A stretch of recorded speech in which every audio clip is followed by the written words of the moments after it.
Yes, ma'am. Call the meeting to order. Rhonda, will you call the roll, please? Here. Here. Present. Here. Here. Here. Here. Okay. Executive closed session per North Little Rock Policy 1.14A, stating that private and closed discussions by the board may occur as part of a regular or special board meeting. Executive sessions may be held only for the purpose of considering employment, appointment, promotion, demotion, discipline, resignation of an employee, or to discuss matters of pupil punishment if requested by parent or legal guardian. No resolution, agreement, or motion considered in executive session shall be legally binding unless the board reconvenes in public session and presents the item for vote of membership. Furthermore, Arkansas Code Title 25, Chapter 19, Section 106(2)(c)(1) calls for the specific purpose of the executive session to be announced. So please join me in executive session for the following matters: employment, appointment, promotion, demotion, discipline, or resignation of an employee.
Do we have any public comments tonight?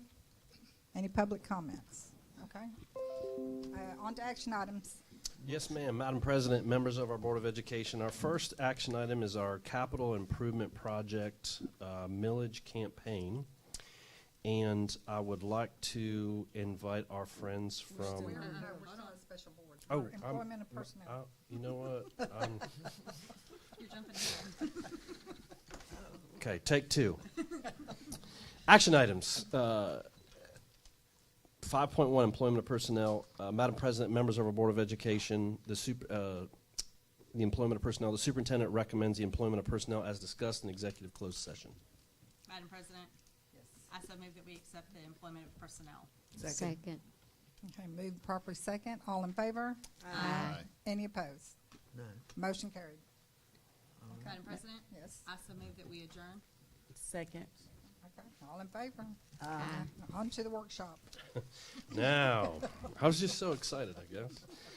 Madam President, members of our Board of Education, our first information item is 1.1, our capital improvement project for our millage campaign, and I'm going to ask our colleagues from Taggart Architect and Mr. Brown to come forward.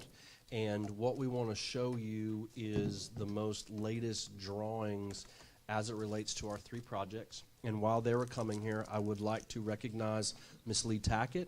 And I would like to recognize Mr. Luke King. They are here obviously in support, but they're in the process of co-chairing the millage campaign committee. And so we had they invited us last week to have an information session. So I appreciate both of them for their leadership and being here this evening. Mr. James Myers, as you know, he's almost part of our staff, and Mr. Brom Cahey are from Taggart Architects, and then Mr. Brown. And what we have been working on, or they have been working on, is the latest and greatest set of drawings for these three projects. So I'm going to turn it over to them. They're going to give you a high-level overview, and then this will come back to you at the next regular board meeting for you to vote on the concepts of these three buildings to the best of our knowledge. Gentlemen, I'll turn it over to you. Great. Thank you for your time. Can you hear me okay? Is this good? Great. So we'll just roll into it. We've been here before, and we've been able to do a little bit more work, and we're kind of filling in some more of the details for y'all so that we can take it to the public and talk about how to make this happen. And it works. This is awesome. Okay. So, James, you might want to pull that closer to you. look at this. All right, better. Now I can be Yes. recorded. Perfect. Okay. So we have the three projects in the priorities stated throughout all the other documentation previous to this. And so priority number one for the capital campaign is North Little Rock Middle School, followed by the renovation of Old Main, followed by the indoor sports facility.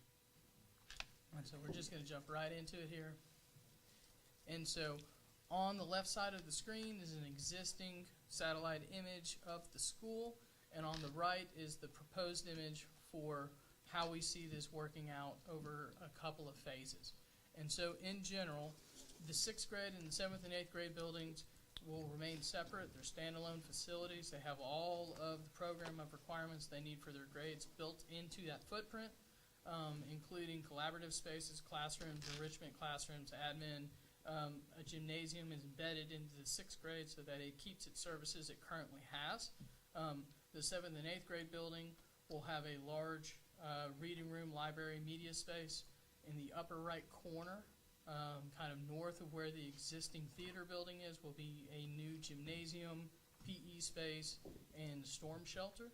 And then on the west side of that, kind of north of the dining hall, which will remain in place, we're going to move the school farm to that location. We're going to keep the buildings and facilities that are on the farm now as large equipment storage, but we're going to move the actual farming area into the school proper campus. So the idea is that all student activities can be tied to this courtyard, they can be visually secure and readily accessible to everyone. And so from here, we're going to work through a series of slides, but this is an aerial photograph of the build-out. So the building in the top left is the 2-story 6th grade building. The one in the bottom middle is the 2-story 7th and 8th grade. Gymnasiums on the right. And then the thing with all the stripes is the farm up in the corner. And so in general, just click here. Oh yeah, look. So just highlighting the different features so that we can go through it quickly. These are the core classroom buildings. These are the support buildings, so the existing cafeteria will remain in place and still be easily accessed by everybody. The gym and storm shelter shall be built on that corner.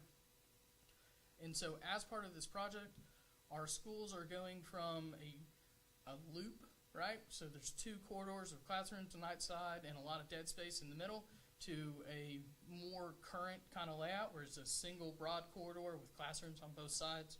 That means our buildings aren't so big. They're not big figure eights. And so we get more courtyard space that we can use to add more permeable area to take care of kind of our water runoff issues that we have now, where water comes in and ponds, it collects. We can also use the one outside of the 6th grade building as kind of a visual screen, so that 6th grade gets a little bit more protected, right? They're new to middle school, they need as much space as they can get, and so that we'll have some trees planted there so they kind of get their own zone. Moving forward about access, we are now concentrating the bus loop in the center at the front of the school. There will be a large drop-off pavilion that's easy to see from the street, easy to access from everyone, gets them to a central spine that connects to both of the schools. Both schools will be able to do parent car drop-off in front of their respective buildings, so that it's direct, it's easy, and simplest for everyone.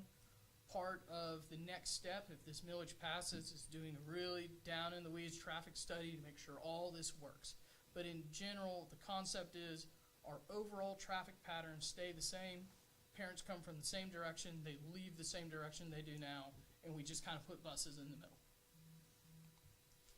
So next couple slides are just some visuals of what could happen in these individual spaces. So this is looking at the student pavilion at the bus drop-off.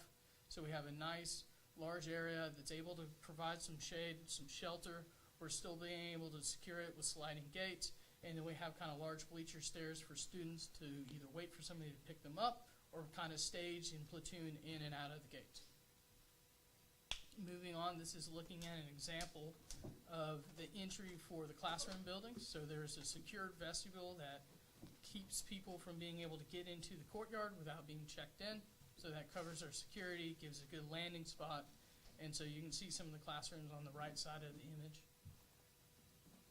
So on the courtyard side, in between the classrooms and the enrichment areas, we have large convocating spaces where we can stage students, where they can have some study areas. And here we're showing learning stairs that kind of begin to cue them up for how the high school works. And so one part I failed to mention, those learning stairs spill out here into an outdoor classroom space, which is new for us to be able to provide on this campus. So if a teacher wants to take their kids outside for 20 minutes to do a lecture or whatnot, we have an area for them to be able to do that in kind of a controlled environment. So this is looking at the gym and storm shelter building. So this is again on the north side of the building. So where 6th grade is now, it has a public entry for people to be able to get in there for if we have PTA meetings or other large school events, and we want the public to be able to get into it without traipsing through or around the rest of the campus. And so just looking at a detail of the farm to table commitment. So there's a tool shed in the back. The idea is that we have 2 greenhouses. One can operate as a classroom, another one operates as an actual greenhouse, and then we have the outdoor container and in-ground plants in front of it. And so that area of the site is already terraced a good bit. If you look over at 6th grade, it's 2 stories on that side. So we're going to be able to take advantage of that changing grade to help handle our plants correctly. So that's the summary of 6th grade. I figure I will move through all of them. If we come back with questions, we can get there. So moving forward to Old Main, this is really exciting. The proposal is to move the Center of Excellence into Old Main, and so it's great to be able to think about how to make this an educational use again. And the charter school format allows us the flexibility to really do that without significantly damaging the historic structure. So we're able to keep the outside exactly the way it is now, clean up parts that need to be, and then we're able to keep the corridors the way they are and really kind of fix the smaller spaces. And so this is just a little historic plan and some images of what we all know and love. And so looking at in the first floor, if you see where those dark arrows are, those are going to be student day-to-day entries, right? So it comes off of the main loop in front of the high school. An elevator and accessible entry will come off the south that's easy to get to. The ceremonial stairs, there is no way to make them ADA compliant without really messing up what's beautiful about them, so we're going to leave them the way they are, and it will be able to function for special events. If people want to come in for an award gala or whatever, they come up the steps through the old entry that we're converting into a museum about the building, about the legacy of the district, and then into the auditorium space, they can.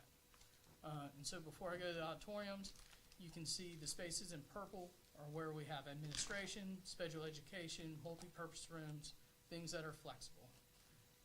Within the auditorium, we are recommending taking out the mezzanine because we're not going to use it as a theater. We're not going to be able to seat 1,000 people in there again. It doesn't meet code. There's no way to make it meet code. So we're going to take that space and return it to better school function. And so we're going to keep where the columns are, take the little slanted floor off, and build in what we're calling a media commons. And so it's a collaborative space, a library space, spaces for students of this program to go do what they do best, which is a lot of special projects. And so moving up in the building, we're keeping core classrooms in the center. We're putting science spaces around the perimeter so that they have better access to ventilation through the lower roof. Continues as we go up in the third floor. We don't have the side wings, so that is just core classroom. And so if the charter expands to its full 800 students, we could essentially say 9th and 10th grade is on either side of second floor, and 11th and 12th grade is on either side of the third floor. And so we'll see how that works.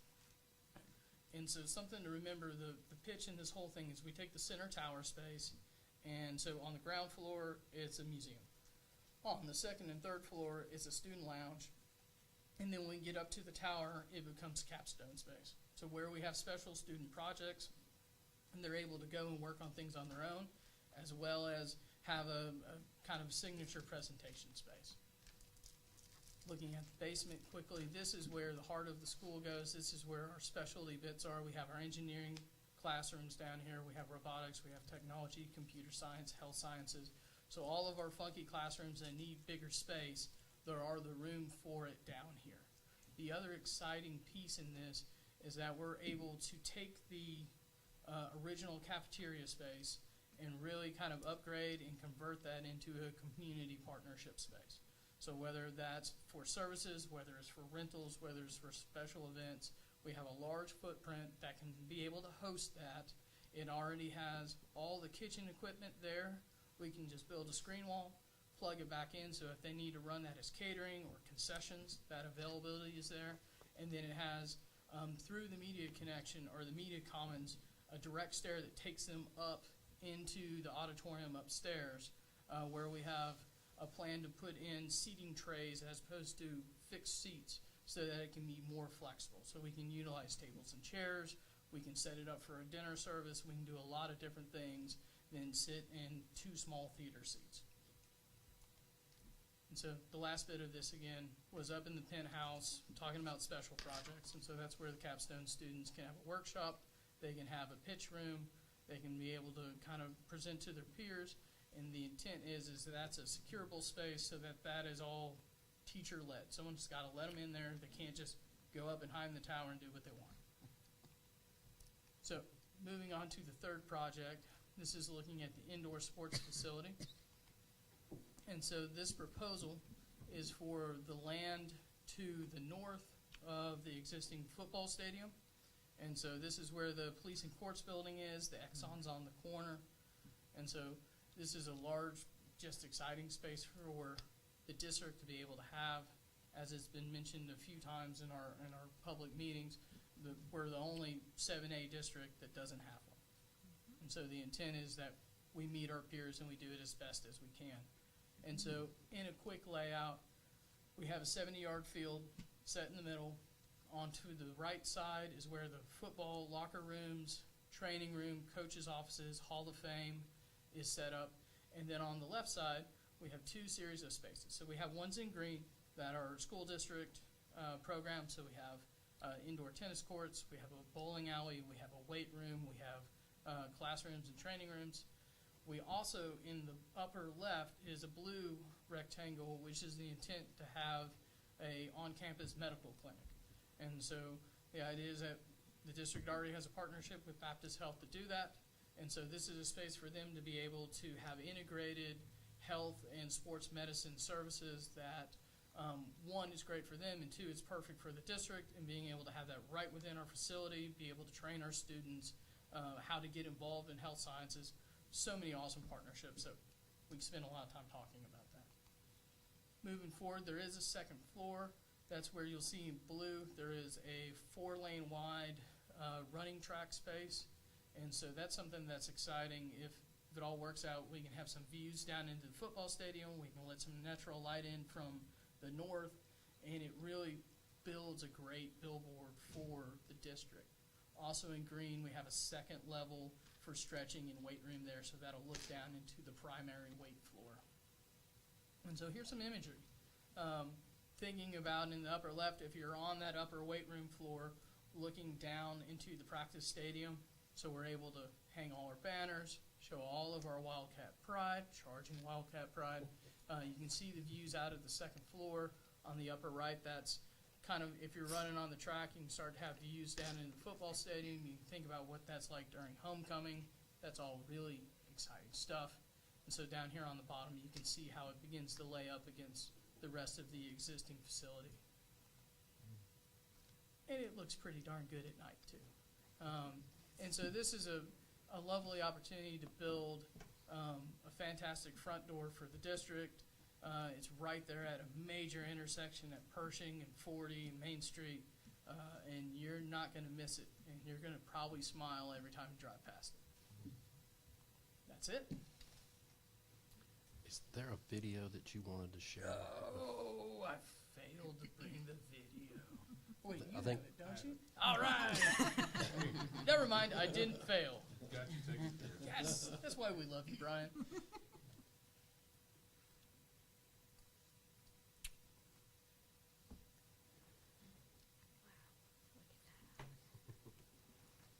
I'll have to put some music to it. I know. We can do that. That is awesome. That's going down Perry. Mm-hmm.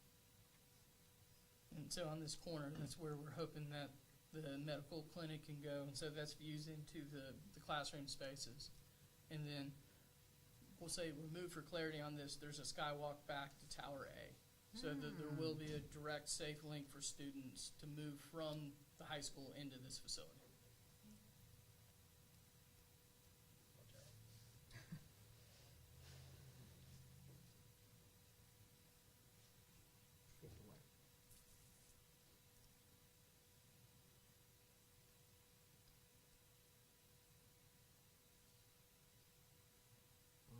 So those doors will go like open up to, There's a big overhead door. oh, got, yeah. And okay. so we'll say that overhead door is going to be a glass roll-up garage door, but the ones that were made for us didn't have glass in it, so it's in process. Yeah, I got We'll you. update it with a see-through door. I like that. Any questions, comments, discussion? The indoor sports facility, I don't have it. would we be able to bring graduation indoors and keep it here on home turf? Well, I think that's one thing we'd have to look at, and I mean, we have been in that discussion, but yes, there's, the only downside of that is I don't know if we'd be able to we could get all the kids in there, but I'm not sure we could get all the families in there. We'd probably have enough space to put kids, but probably not, Just- because then you've got, stadium seating, those, Oh. I'm not sure we could pull that off. But we'll look. Okay. We'll take a look at I it. just have one question. Yes, ma'am. When we were discussing it initially, auditorium, I didn't hear that. The auditorium in Old Main? For the middle school? No, we were asking about the middle school. How would the principals be able to bring the kids out Sure. together? If you don't mind, I'll go back real quick. Okay. Maybe, if I don't break this thing. So, right now, the gymnasium building there, so in the upper right, the orange, is a 12,000 square foot room. So that's large enough to have 3 basketball courts, plus out of bounds space, as well as some pull-out bleachers. And so we need to run some numbers on that. But at 12,000 square foot of floor space, we can get more than 2,000 people in chairs only. And so the idea is that between the bleachers and the court space, we should have enough space for every person at that school, every student at that school to fit in there for convocation, for whatnot. Thank you. Mhm. No further questions. On the sports complex on the front there, if you could go back to that. The sports complex? Yeah, I see on the field, and I don't know, it may not be room for it. Right there on the field, Yes, sir. you have charging Wildcats. There you just have Wildcats. I have it. You just can't really see it. Let me go to Okay, the, I didn't. Let me go to the let me render. see. So if you see the W and the I, there's charging above that, and this I is. see it, yeah. I will say I've seen about 15 different versions of charging Wildcats, curving Wildcats, and I don't know what the official one is, but I know that we have 200 foot of building there. We can make it fit and make it right. Make it a little more visible. Sure. We can absolutely see what we can do to make that Then more the visible. the charging component of it, that was the coming together of both high schools. Yes, sir. So there is some sentiment by some people Yes, sir. say, well, We knew it was the important. charging part is disappearing slowly. Got it.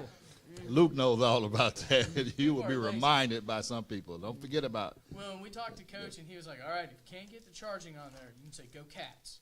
But that's it. Like, that's the only truncated version. So, but we can absolutely We work can, to sure. make the charging more visible. Sure. Okay, great. Good Great feedback. report. I Yes, just ma'am. had one quick question. I was going to go back to where you were talking about the entrance standpoint as far as at Old Main and the museum and all that stuff. I heard something, and I wrote it down just to make sure I remind myself to ask this. But when you were saying holding like special events, would this be something that would be open to the public or to certain groups to be able to rent out to use That is as the- far as additional revenue, like for the district, what have you? Yes, ma'am. Okay. That is the intent, to provide that flexibility. I like that. Class Yeah. reunions. Yeah, I I mean, like that. How awesome is it that you can walk up those steps through a room that celebrates the history of this building, and then you're going to step through a modern library into this auditorium? It's going to be really special. Okay. I like that. I have questions. Yes, ma'am. The 3 gyms in one. Yes, ma'am. I'm trying to visualize how that would look when you have. There's not going to be. Are there going to be partitions that can pull out so that you would have, if you had 3 classes going at the same time? Yes, ma'am. And There will be partitions, weighted curtains. There's a number of ways to do it. It would be somewhat similar to the way the auxiliary gym handles it now, so that it is set up. So in the mornings, when we spoke with Principal Hampton and Clark, that gym's a busy place, and they only have 2 spots now, and we need to get it where they can have at least 3 to hold all the practices that they need at one time. So we were able to kind of adjust some things and maintain the square footage to build that in. I love the athletic facility because it does not have a flat roof. Is there any way we can not have a flat roof on this campus? I would tell you it slopes 1/4 inch a foot, so it's not flat. The trick is, and we had this discussion while y'all were in executive session, it's something we can look at. What happens is it costs more money than you think, and we got to find space to put really large mechanical units and how to supply air and exhaust air from them. And so that's why when you get to buildings of this size, the vast majority of them have a sloped roof or a large in-ground central power plant somewhere else. And so it's something we could certainly entertain, but there will be a price tag associated with it that will be significant.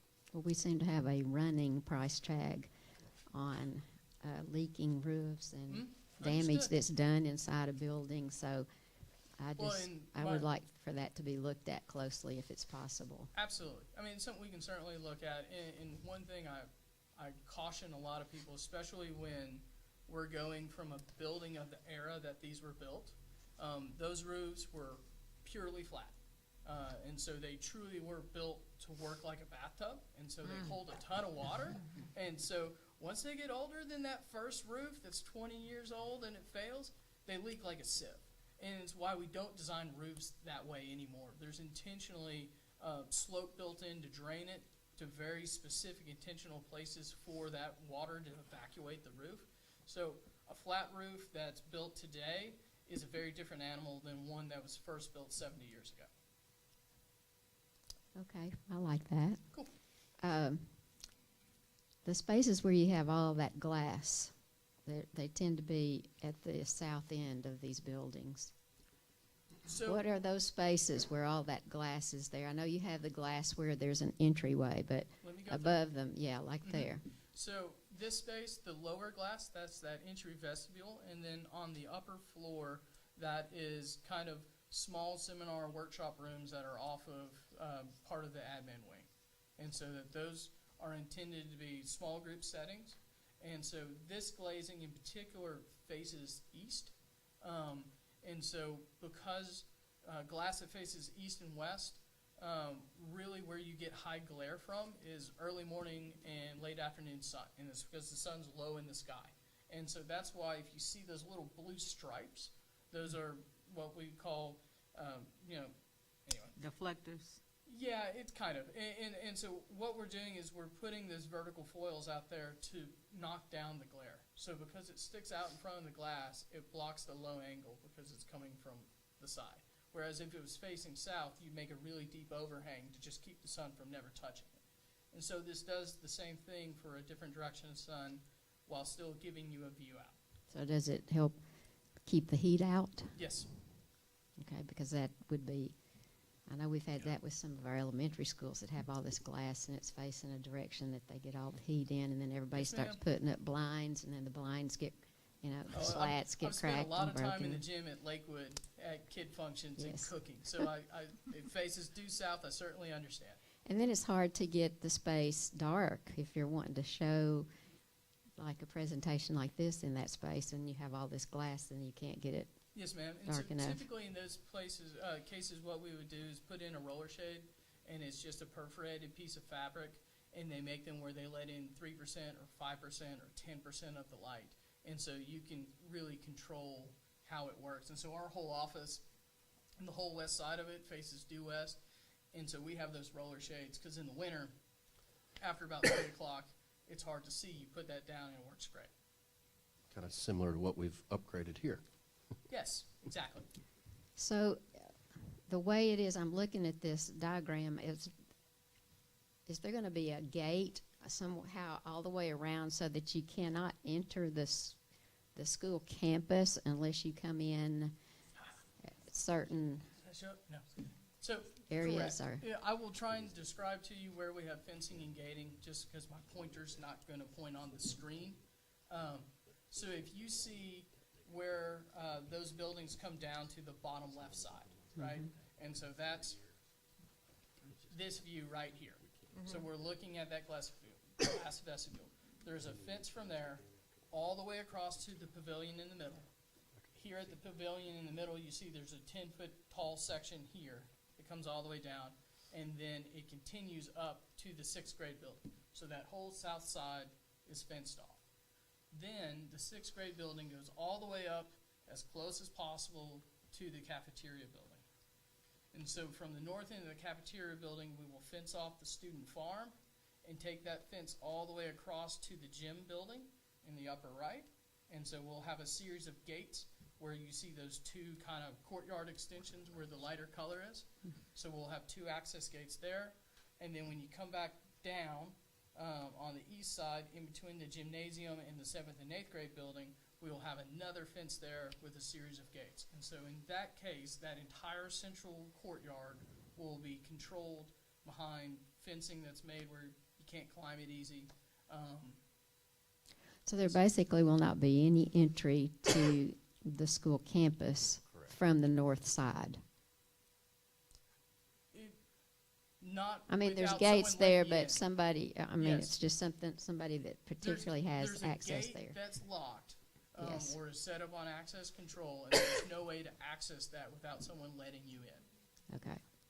And they brought the road on the other side of the building all the way to that parking lot. That's not there now. So if I see the bus route Yes, and ma'am. the parents that want to bring their students to school and drop them off, what right now are you saying is that route that they would use? So right now, we're extending that drive on the west side where the gymnasiums are now, and it stops behind the cafeteria building. Mm-hmm. We're running that through to connect to the northern loop. And so that allows us to do parent drop-off on both sides. So 6th grade parents would be able to drop off on the side where their building is, and then 7th and 8th grade parents would be able to drop off children where the large bus loop lot is now. Okay, let's see. Just one more time on that media space, the common ma'am. space in the Old Main. Yes, ma'am. Is that, there's actually floors there, but it's not going to be open. It won't be. Or it's open. open to the Let me foyer or, kind of. Let me go to a floor plan, and we have a little more detailed version of renderings that's in process, and we'll update you with that. But the way it works, so if you're looking at where the entry is now, and it says museum, and then above that there's a long pink bar that says media commons. So on the left side of that bar, there's a rectangle with an X in it. That's where we're building a new elevator. And so it's put on that side intentionally so it can go all the way to the basement level and hit every stop all the way up to the 3rd floor so that it works better than the one we have now. So that is going to be vertical circulation that can be accessed from the cafeteria level, from every other floor. On the right side of that, so we're the kind of that same place, but over on the opposite side of the pink bar, we're adding a new stair. And so that new stair opens onto every floor of the media commons, and it connects to the basement. And so you'll be able to move from this kind of pre-function level at 1st floor up to a library level at the 2nd floor up to an independent study level on the 3rd floor. So there will be a new stair within that allows you to move between its different floors, but not in a way that wastes a bunch of space or creates a lot of noise that makes it hard to use those spaces. okay, thank Correct. you. Did that answer your question? Yes, Okay. yes. But I still love the roof on the athletic building. Okay. I love that athletic building also. I think Well, it looks great, and I love that side on Pershing. Perfect. We think that's really exciting. Yes. You have anything? So Ms. Walker and Ms. Dr. Okay, Ray. go ahead. Just one question, Yes, in ma'am. case of fire. I'm sorry? In case of a fire, Yes, ma'am. what's the evacuation? I'm trying to visualize, because at the high school, it confuses me. I'm always worried if I'm on the 3rd floor, how you going to get out, because you got to go down through the 2nd to another floor to get out. Certainly. With this being 2 levels, is straight 2nd floor, 1st floor, there is no, like at the high school, there is no pathway where you have to go down a different level to get to the next level. That's right, yes. I So think your 2nd level, you take a level of stairs down to the 1st Yeah. level and then out of the building. And you're you out have of a the building. direct access out. So Yes. everybody on the 2nd level has this access stair that takes them to the outside. And take them to the outside. And then when you were talking about the fences, Mhm. so that means that if there was a fire, somebody has to open up that gate for them to be able to get through the gate. So one, if there's terrible fire, it happens really fast, there's more than enough room in that courtyard for everyone to fit Gotcha. in the middle, way the hell away from the building. Gotcha. 2, I need to look at the individual gates, like we haven't selected them, right? But there's a lot of them that have panic devices or ways to open it from the inside that'll let you do it on your own. Gotcha. Yes, ma'am. I apologize. We spoke about slanted roof versus flat roofs earlier. coming back to the farm to table, is there a way that we can build in, Ms. Tackett and Luke, if there is a way to build in rainwater catch, so we can use gray water for the farm? Is there a way we can do that? I would recommend that that be a project for one of the kids from the east, and let them get out of their way and let them design that themselves. I think in the past, there have been some kids that do that, have done that, so I think that would be just a great project for the kids. Let the kids, get out of the way of the kids, and let the kids design that and catch that rainwater. Yes, and just piggyback on that, there's a lot of different ways to do it. A lot of greenhouse and farming buildings are set up to accommodate that naturally. So that'd certainly be something we would recommend, and it sounds like you guys are supportive of, so I think that's great. All right, very good. Okay, I'm all set. I just want to say, in judging by a current middle school teacher, I've been watching Mr. Noble, and it seemed like he's excited about it. He's taken off glasses, put them on, and looked, and been an ooh and ahhing back there. And I like that. I read your lips all the way back, from here. So I am excited about it. Looks great. Thank you, guys. Absolutely.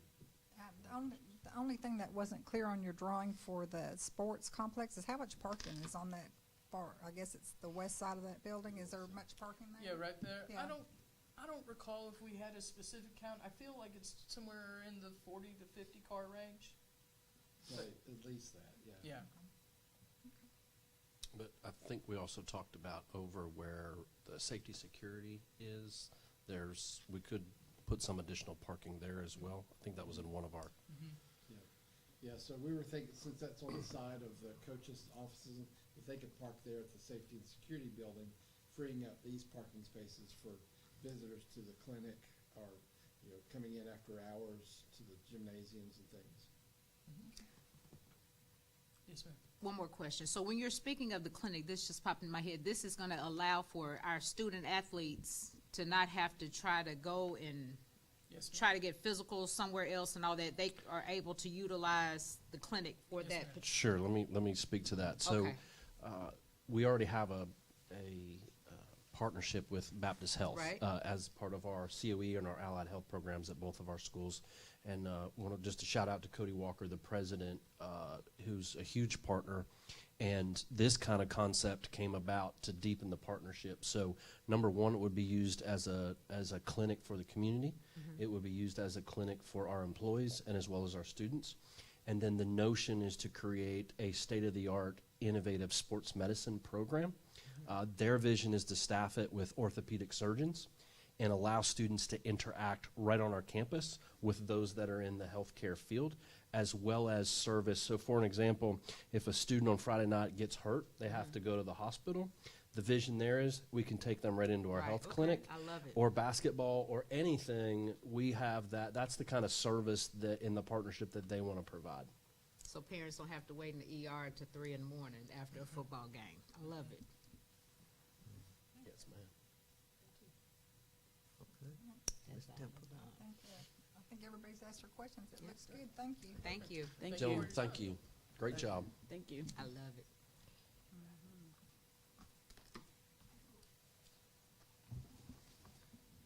Ms. Tackett and Mr. King, thank you again for being here and Appreciate for your support and your leadership of leading the campaign committee as we were at the Kiwanis today, and it was well attended. So we're going to shift to our next information item, which is 1.2 or FY25 budget presentation. And I'm going to turn it over to my colleague, Mr. Brown, who is going to do a high-level overview. And as requested by the board, I believe next week we're going to be doing a more deep dive into the budget as requested by the board so we can get into a little bit more detail. And so we're happy to accommodate that. Mr. Brown, it's all yours. All right. Thank you very much. We'll get the budget book pulled up. There we go.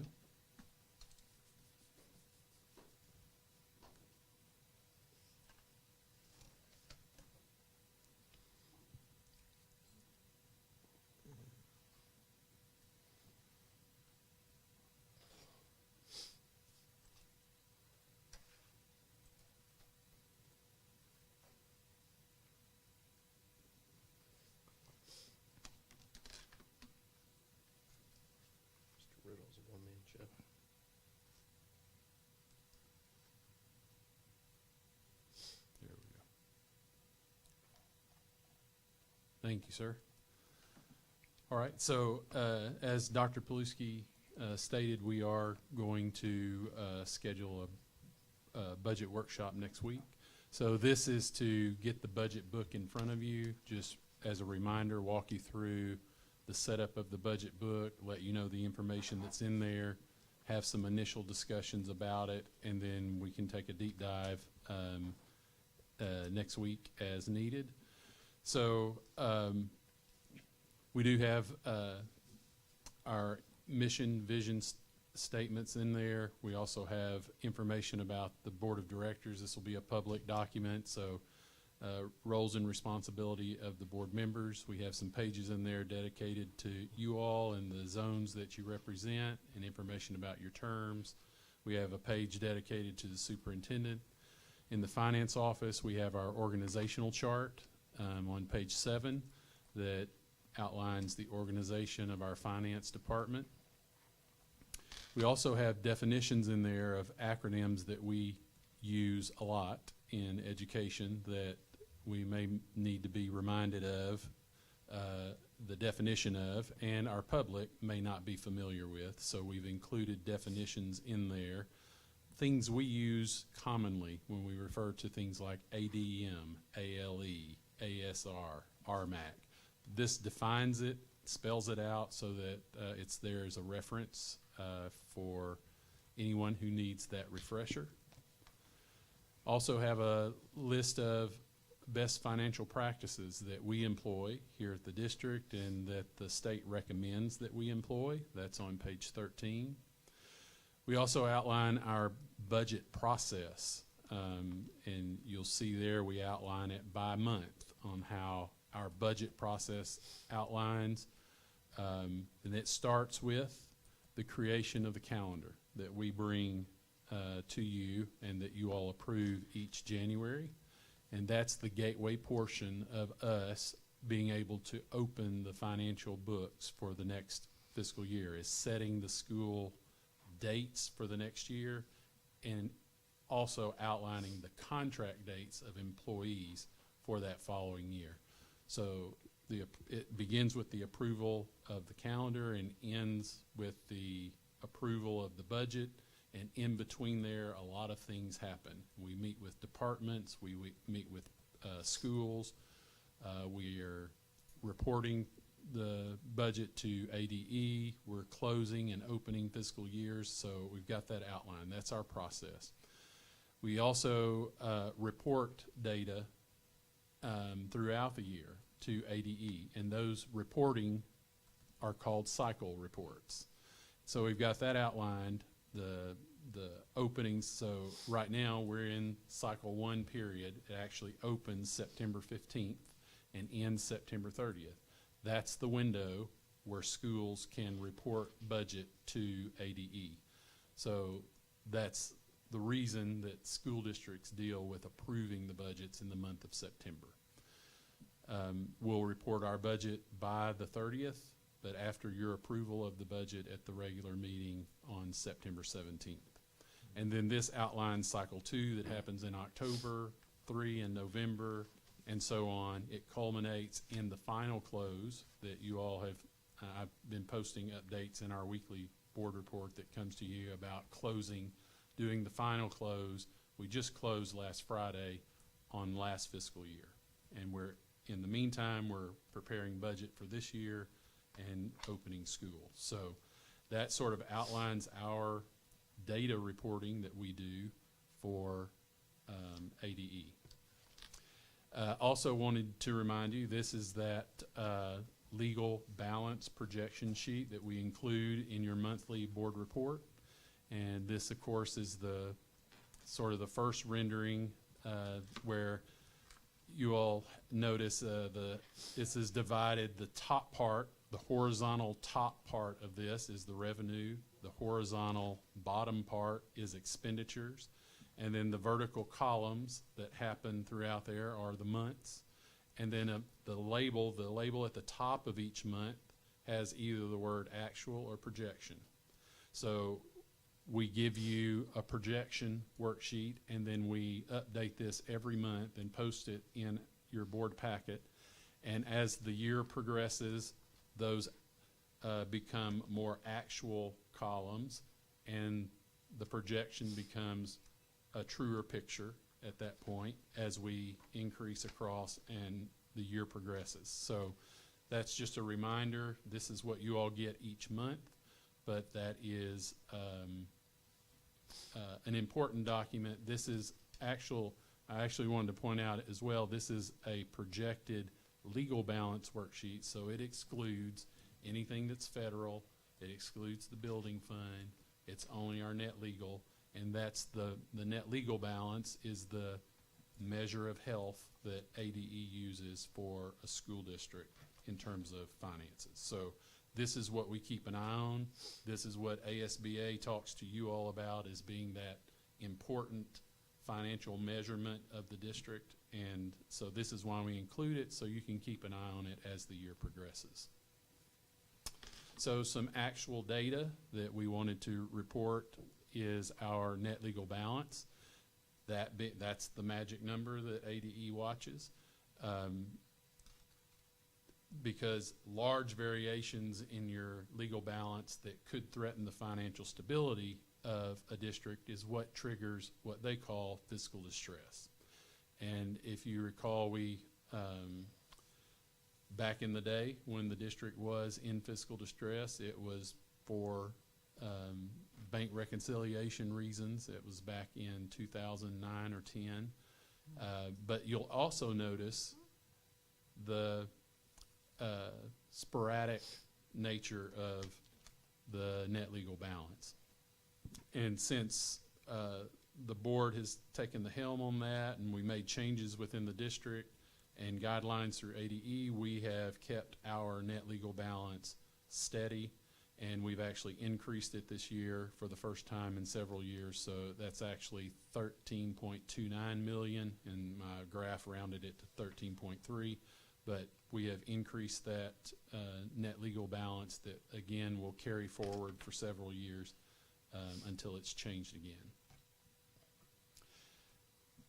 And you all know what is the driver of there's two major things that are the drivers of income for the district, the revenue. Number one, that's your tax base, and number two, that's your student enrollment. And so we keep this historical trend of our student enrollment in there so we can monitor this. You can see what's happened to student enrollment over time.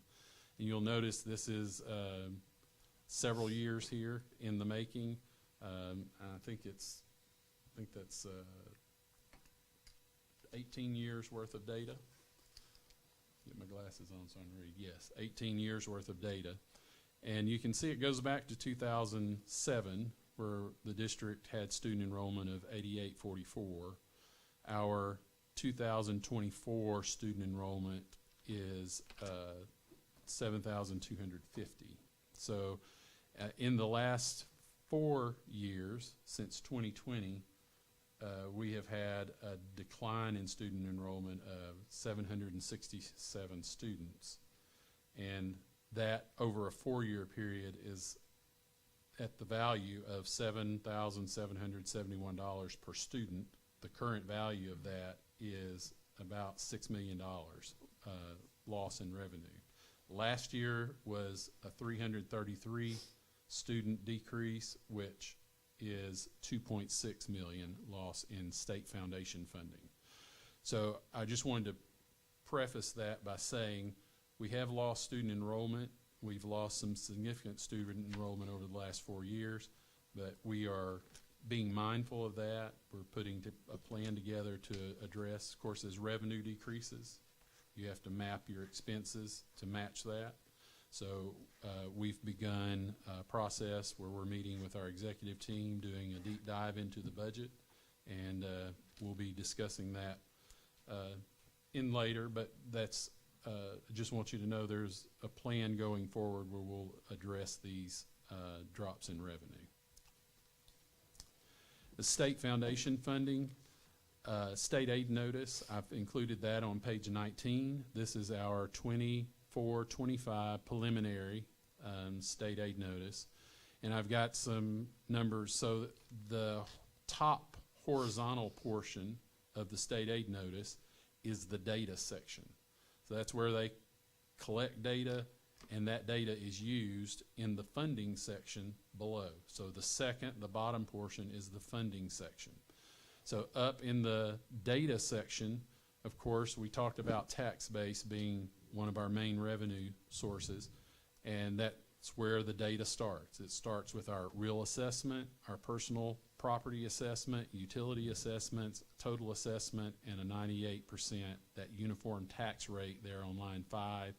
That's the guarantee, the state guarantee that the school would be funded based on that uniform rate of taxation. Do you have a question, Mr. Steele? Oh, no, that's good information. Okay. When are we having the workshop? I can save my questions. Yeah, I sent a text message with a variety of dates, just asked I to. think Rhonda had the date, but I don't know. Yeah. Monday the 9th. I plan to go through this in detail with you on those dates. And again, I'm just going to walk you through this budget book and just a refresher, and then you can dig into it as you have time, or bring questions back, or we can cover them whenever we have that board workshop. Yes, sir. So I've made some notations there. The blue lines indicate increases from the last. So if you were to lay last year's state aid notice next to this year's state aid notice, the blue lines represent increases. So we've had increases in our assessments for the tax base. The line 10 is our ADM line, our student enrollment. There's been a decrease there. And then you'll notice some increases and decreases as well on the other side of the data. And then the funding section there, you'll notice that we've mostly had decreases in our funding sections, and all of the funding decreases are related to the ADM. You can see we've had increases in our assessment, so it's not tax related. So the decreases in funding have to do with the loss of student enrollment. And we'll cover that in more detail, but I just wanted to walk you through that and let you know what those notations meant. The state foundation funding on page 20, that is related. That's actually the number there on line 28 on page 19 on that state aid notice, the state foundation funding, the $32.59 million. So I've done a graph here just so you can see historically how that state foundation funding has trended over time. And I would ask you to be prepared when we meet to speak in detail about the decrease in enrollment and how it impacts the personal property taxes people pay. okay. And this is the state foundation funding, and I've graphed this over time. Did think it was worthy of noting since 2007, if you were to note the value, the $32.59 million, what do you notice about that? It's the lowest. It's the lowest. So this is the lowest ever that we have received in state foundation funding. And that, you know, they increased the value, the $7,771, they increased that over time to help with increased prices and just normal inflation things. But even with that increase, so that $7,771 increased, our student decrease, our student enrollment decrease outweighed that. So we're getting less state foundation funding, and it's the lowest amount since we've been tracking it. I also wanted to point out this will be the last year of expected debt savings. And you all remember in 21 and 22, we refinanced bonds when the interest rates were very low. And so we refinanced and had a structure where we would take all that savings up front. And we've been depositing that savings into our building fund. in anticipation of capital improvement projects such as the middle school renovation of Old Main. And that was the purpose in this. This will be the last year that we realize the full savings. And the way we're generating that is for the first 3 years, we were not paying principal, we were paying interest only. So we were taking all that savings up front of deferred principal payment and depositing that into our building fund. So my point here was to show you where this will be the last full year, and then we start stepping down in the savings. And the next page, I mapped out what our debt service payment looks like over the through 2030. And right now we're on 2025, so you'll see that's sitting at 5.32 million in the 2025. In 2026, we step up to 9.2, and then in 2027, we go back up to a sort of normal level. Prior to the refinance, we were sitting at about 12.8 to $13 million in our debt payment.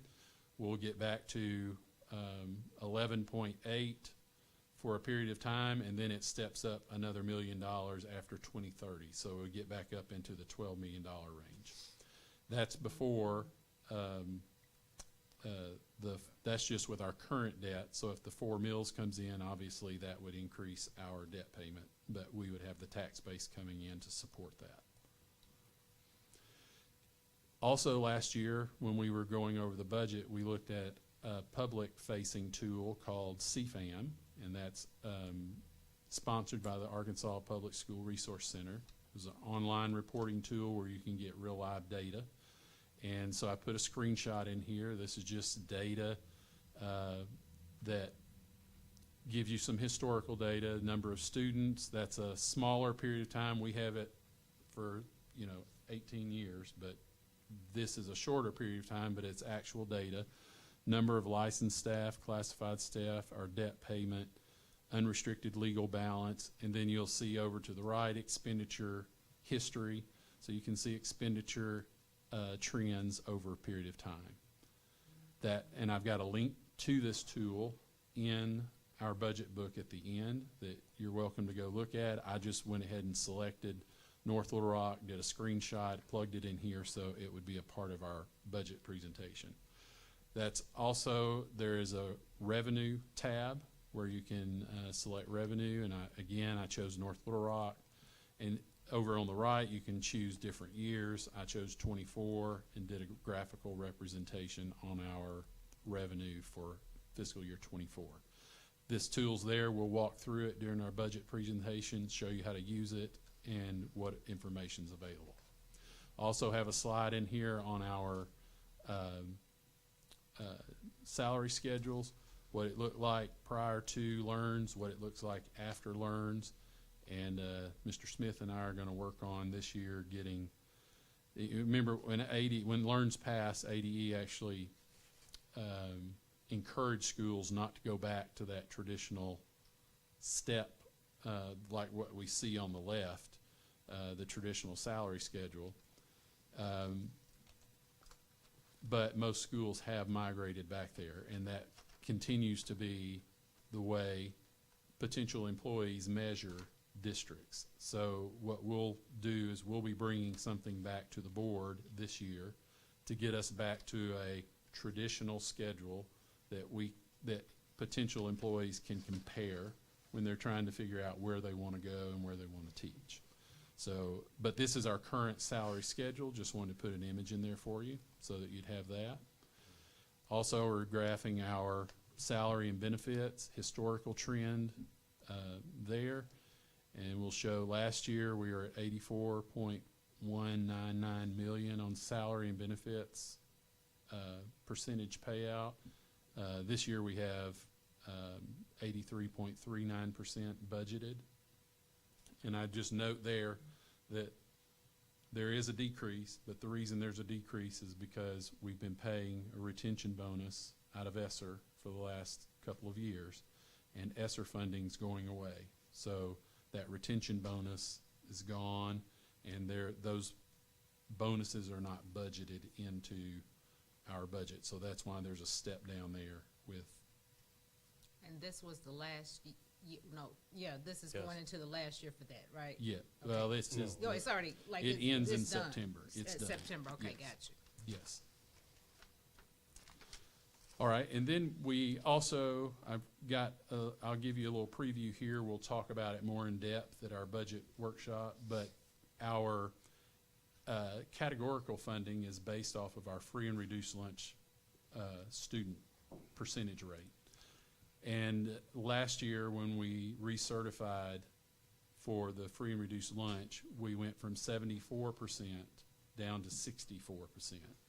There's a funding threshold in ESSA funding that says if you are above 70%, you're funded at a higher rate per student, so $1,076. This year's ESSA funding for fiscal year 25, so you see that top line, it's based off of FY24, so it's based off of last year's funding at 74% free and reduced lunch, percentage of students on free and reduced lunch. Since we certified and we were below 70, we went to 64%. That affects our ESSA funding. And our ESSA funding will drop from $1,076 per student to $538 per student, so it gets cut in half. That's a significant amount of money to lose, and so ADE phases that in over a 3-year period. So fiscal year 26, we will expect a $990,000 decrease in ESSA funding. And I've got loss of $1 million. I rounded that to $1 million, but that would happen over time if we don't change the trajectory of our free and reduced lunch percentage.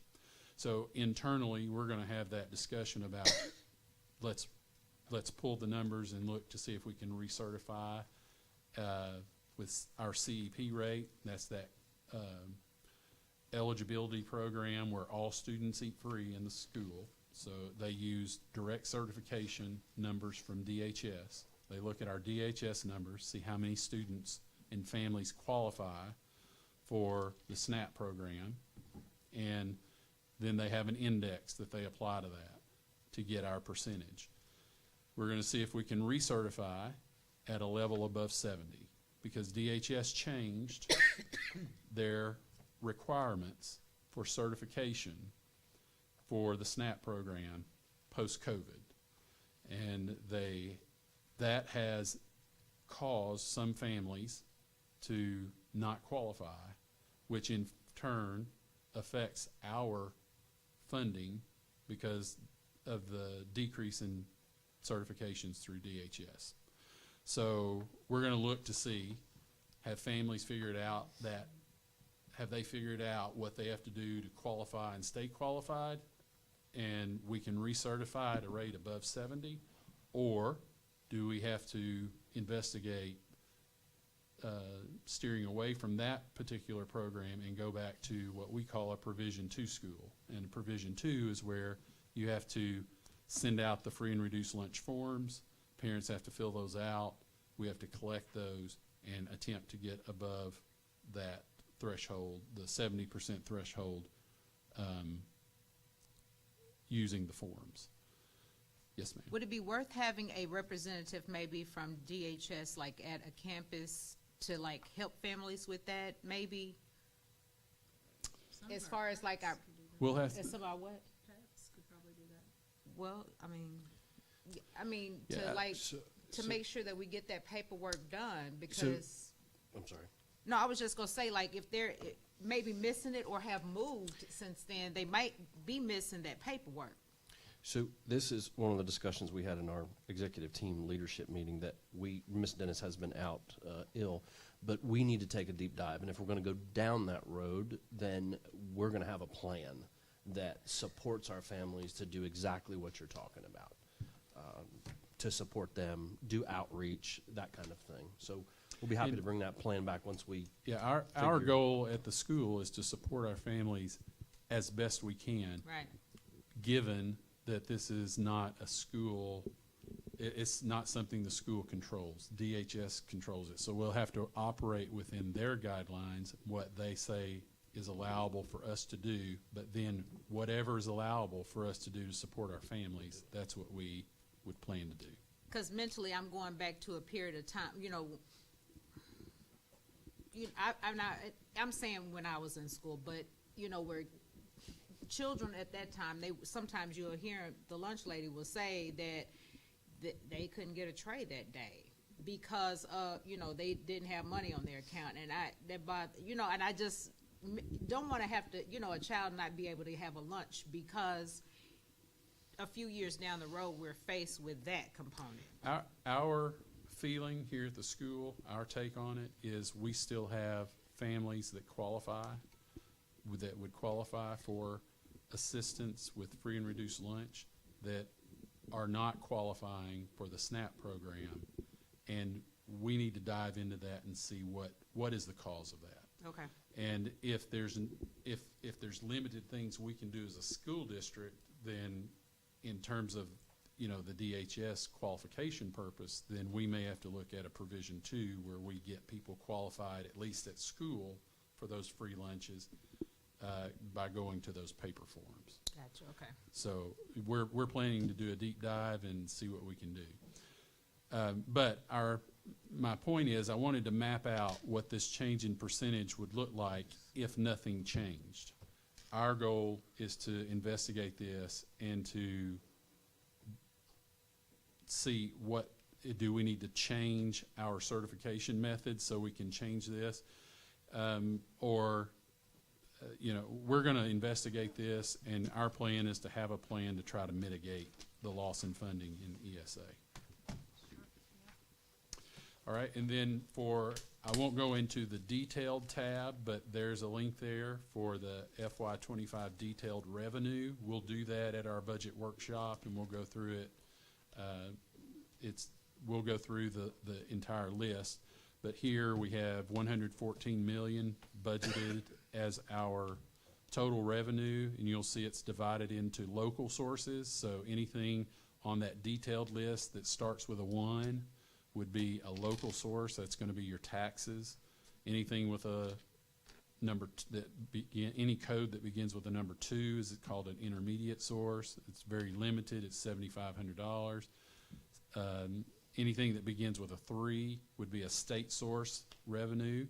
That's budgeted at $50 million. Anything that begins with a 4 would be a federal revenue. That's budgeted at $15.6 million for a total of $114 million. Then on the expenditure side, as you all recall, anything that begins with a 6.1 or a 6.2 is salary and benefit. Anything that begins with a 6.3, 6.4, 6.5 is a purchase service of some type. And then a 66 is supply and materials. 67 is property. That's anything that costs over $1,000 individually on a unit price. And then 68 and 69 are other expenditures. We have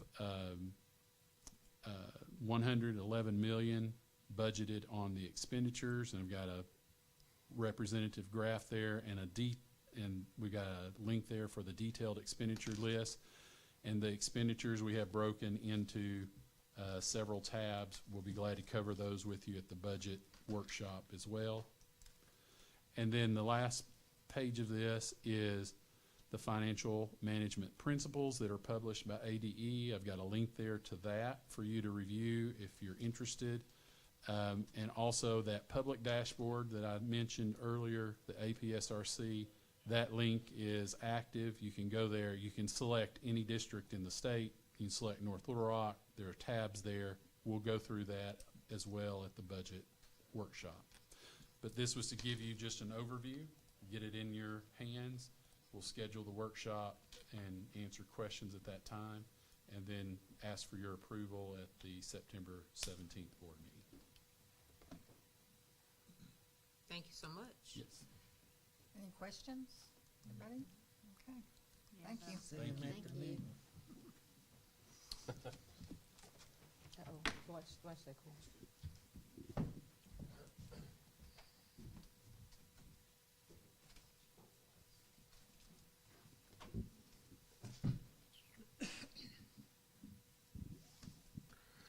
Madam President, members of our Board of Education, get my chair up here.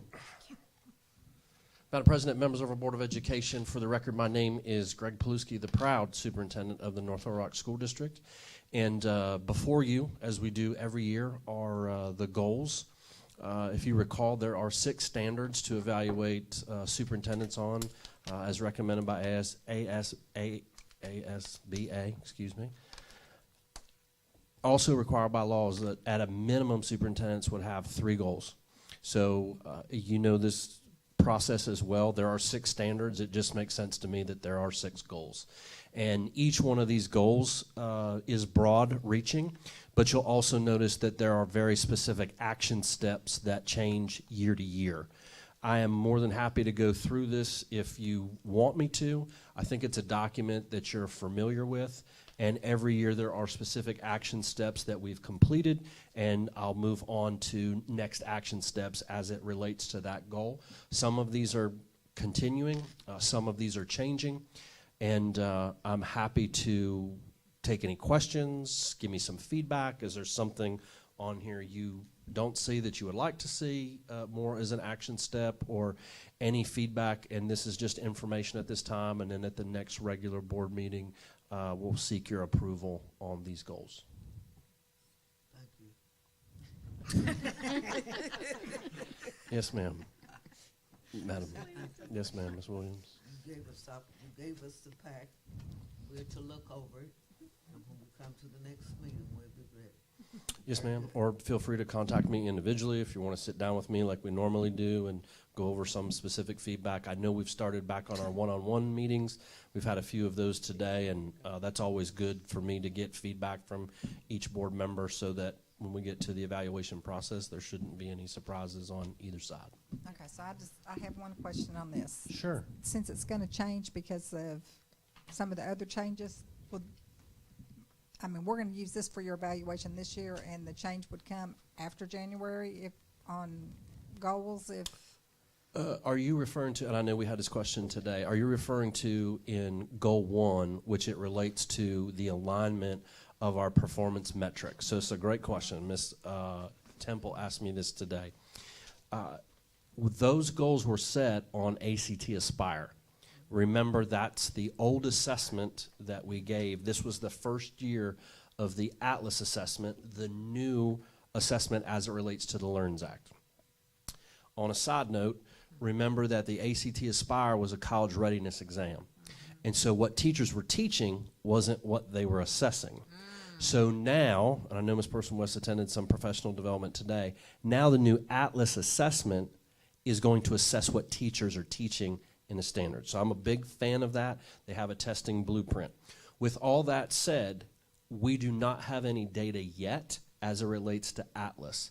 I just found out yesterday that we believe October 1st is going to be when our data is going to be released. Remember, we brought writing back is assessed, and then in the core content areas, and now science. So to your point, Ms. Temple, the goal here would be is once we get that data, then my goal is to meet with our team, and we will recalibrate because now we got a new baseline that we've got to work with. So Goal 1 and Goal 2, we've had 5 goals in our strategic plan, 2 of which that we've been focused on with schools, rigorous and relevant learning, because we're in the world of teaching and learning. That's our work. Our second one is safe, healthy, and supportive schools, and that gets more into looking at student discipline, attendance, those kinds of things. So yes, after this evaluation, the goal would be to recalibrate and then bring those back to the board with our strategic plan, which is part of our goal is to market that this year and roll out the vision and mission. And we will be rolling that out at our next board meeting. So we're going to make that change. So we'll be reading our new vision and mission and core values and start talking about that language. And you'll notice that in the budget book, Mr. Brown started that new vision and mission. And it's time to press the pedal and communicate that widely. Yes. Are there any questions? I don't have nothing to say. Nope. I don't have anything, but I did have Sonia to make us some, all of us, a handout for that Atlas, or that print-off. Oh, for what you Yes. attended today? Sure, that's what's over sure, Yeah, Okay. yeah. sure. She Yes, was ma'am. so But gracious to do that. if Thank they- you, All right, Sonia. thank you. thank you. She left. She left. Oh, okay. If there are no other questions? No, No, sir. sir. Yeah, yes, ma'am. We're done. So I believe that means that Dot can go watch her football game. If I may, No, the board meeting is far more important than that. But sometimes when we have questions, as Mr. Steele was trying to iterate earlier, if the superintendent has already told us that we would have a board meeting on specifics, then in lieu of trying to talk about them rather than following his directions, that's what I would like to always have addressed, following our superintendent's directives. Thank you, Ms. Williams.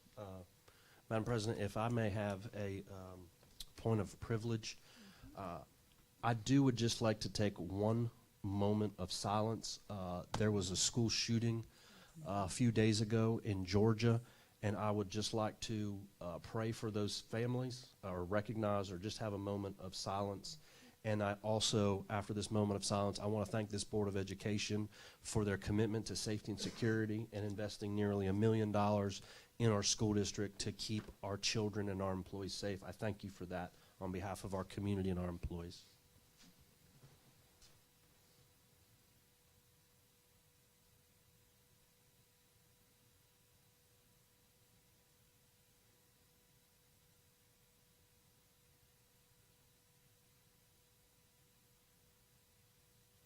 Thank you.